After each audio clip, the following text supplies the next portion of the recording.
guys. Nang dahil wala kaming maniho, cart na lang niya ang imamaniho niya. Tignan mo, parang nagbalsa na kalabaw.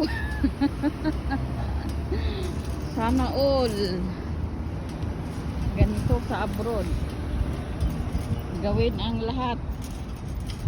Magdaan ka lang sa buhangin, dala-dala ang cart pang palingki. Ay nako Lord, life OFW. Tingnan nyo si Inday,